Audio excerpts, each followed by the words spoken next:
topical issue. Today I'm going to talk about trauma of war, violence, and insecurity. Let's start at looking at the word trauma. Trauma is a wound that happens when a person goes through a very scary, dangerous, or hard event. It can change how a person feels, thinks, and acts long after it's over. Types of trauma. There is acute trauma. Happens when one single bad event like a car crash or a storm happens. Then there is chronic trauma. Happens over and over for a long time, like abuse or bullying. Then complex trauma comes from many different bad events. Secondary trauma happens when you hear about someone else's severe pain. Common signs are fear, worry, or feeling very jumpy, bad dreams or flashbacks, feeling numb or sad, staying away from things that remind you of that event. And it can be taken care of talking to a professional therapist, using special therapies like EMDR or talk therapy, getting support from family and friends. I started talking about trauma because what I want to talk about involves peace in a place, peace in a society, peace in a country, peace in different places. Trauma can come through many forms. It can come from natural calamities, and sometimes it can stem from war or violence. Trauma that comes from war or violence can make many things happen. When you talk to people who have been in war zones, or if you have watched movies that deal with war zones, civil war, normal war, you find that happenings at that time happen out of the ordinary. There was a time when I saw a real filming of what was happening in some country in North Africa where there was civil war. People had fought so much that you find times people burn corpses. They attack a victim and burn, and you find a rebel who is fighting that war, coming with a knife, cuts a piece of meat and puts it in the mouth and starts chewing as he goes. Because the mind has been psyched in such a way that it's not acting normal. But how do these things come? When there is a war, there's a social structure breakdown. First, we resort to things that we don't do. We kill to annoy. We maim to annoy. We rape to annoy. We rob to annoy. It's very interesting that something that has to do with eroticism ends up being a weapon at the times of war. Very, very strange. Meet people who have been in countries that have had war. There was a time when I listened this psychic thing, and sometimes you listen and you hear people who have been to such as places talking. There was a time when I was near some people who had come from a war zone sometime, and they were discussing of the war zone situation, where now you lose trust in everybody. Everybody learns to use weapons, even small children, for your defense, so that if one person survives, or if there is an attack, even the youngest one can be able to forestall an attack to give you time to get away, or also get away together with you. So those who can be able to learn how to use small arms, they learn how to use small arms. And then it happens that when you fight, sometimes you hide in forests or places where there is nothing. So what happens? If they are wild animals, you shoot wild animals. If they are carcasses of animals, then you feed on those and move. But when the worst come to the worst, some people even talked of, when the worst come to the worst, they would look for the weakest and sometimes slaughter and eat so that you survive, you get strength. Or if you meet corpses, then you're able to get and move by. There is no clean water, so sometimes puddles that are there become your drinking source. And in some countries, when a war has been fought for a very long time, then even the internal social structure breaks down. You find now things like incest coming within the family because the men and women don't trust men and women from other places. You don't want interaction.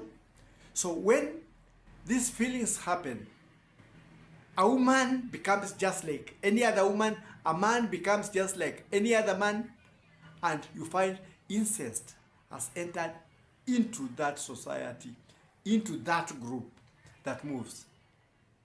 Take cases of where violence has been, clashes has been.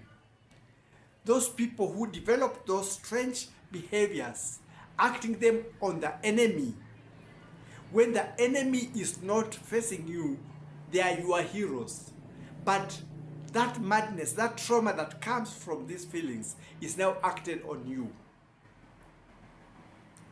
So they will defile your daughter or son. They will actually rape you, but you cannot be able to go anywhere. Those are your heroes. When the enemies come, they are the ones to cheer. But sometimes traumatic situations not only happen in warfare. There was a place where I once stayed, and some people were traveling a long distance, and two passengers came in. These vehicles that go picking people on the way, it was full, but two passengers came in. The vehicle was full, but they pleaded that they were going to a place, and if they missed those vehicles, there was nothing they could be able to do. It will be dangerous to them. So they were allowed in. After moving some distance, they drew guns and ordered the vehicle to go to a school that was inland. The rural schools only have a watchman with a bow and arrow, or sometimes with a club. So when the vehicle came, the watchman went to see what was happening. He was one. And when they got close to him, he thought there were people in trouble, either looking for direction or something where he could assist. When he moved near, a gun was pointed at him. And then he was told, now, you also join this group. They were taken to a class. It was like these people had occultic behaviors or whatever. And then now they started moving. A man moves defiling. Is it defiling or rape or what do you call it? The women that are passengers. And you are held at gunpoint. They did that. They made sure every man and woman had interacted at gunpoint. They stole their things, took off their clothes, and marched off. You can imagine the trauma. Even now when you live with a fellow passenger, you are reporting to the police station. First you have to look for clothes. Then now, do you call what happened rape? Do you call it what? Do you call it? You cannot be able to report anything. But that thing will live in your mind and cause trouble to you in the mind. So our society has come worldwide society. I'm not talking of only the Kenyan society. Worldwide society has problems, things that bring trauma. unrest that brings trauma.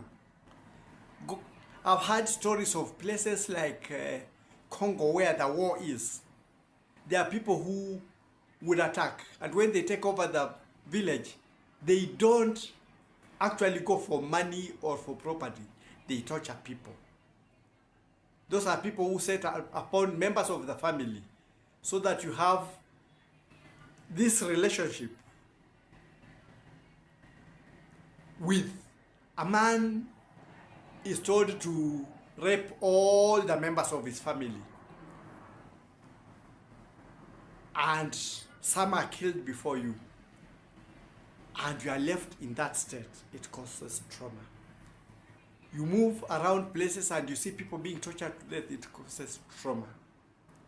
Some people have lived in that kind of environment that they have gotten used to cannibalistic means.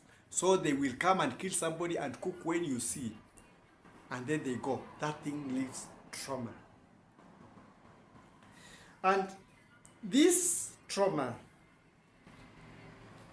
affects people in different ways. You find violent people, depressed people, people who appear to be having schizophrenia or bipolar or madness, and these people are disoriented in their life. Even when they go to settle in another place, they are a totally different person, a totally fragile person emotionally.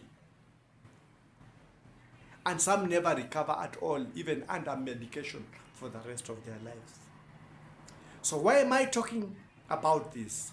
I'm talking about this because there appears to be love of violence around the world. Countries love violence, and during the violence, they kill, they maim, and I don't know, can rape be classified as warfare or a weapon of warfare or whatever? Because it's very strange. Even countries where people are, we call it civilized, when they go to war, they still perform these things.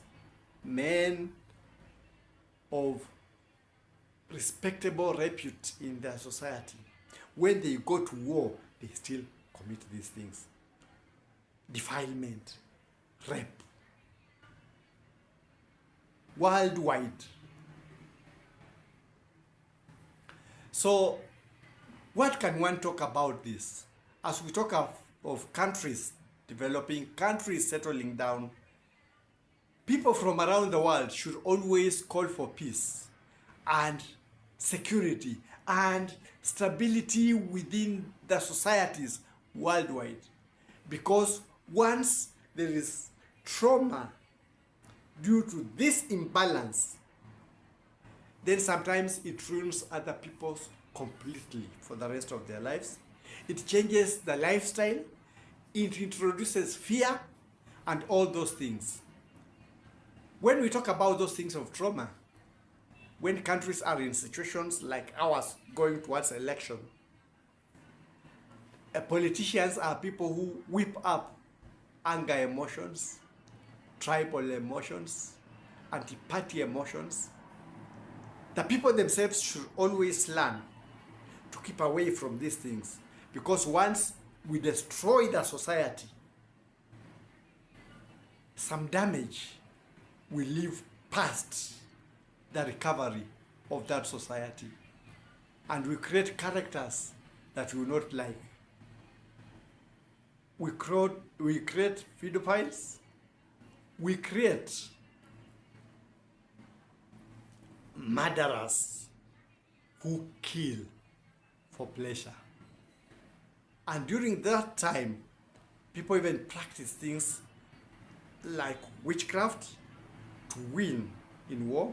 So all those things, those problems, I'm not saying witchcraft, I talked of witchcraft can sometimes be what? A technology. But during war, it is practiced for negative purposes, and some of those things stay within the community. So when I'm talking about this trauma of war, violence, and insecurity, I'm actually calling for the societies within the world, within Africa, within the rest of the continents, and for a country, and even community, and counties and towns, that we should, above all, try to maintain law and order, security within our systems, and avoid violence, because the results are dire, they are unpleasant, they are things that we would not like to have. So when we come to us who are having these things of election, there's nothing happening violent now, people are, but we should always remember to put that on top of our list as we politic. That's my take for now.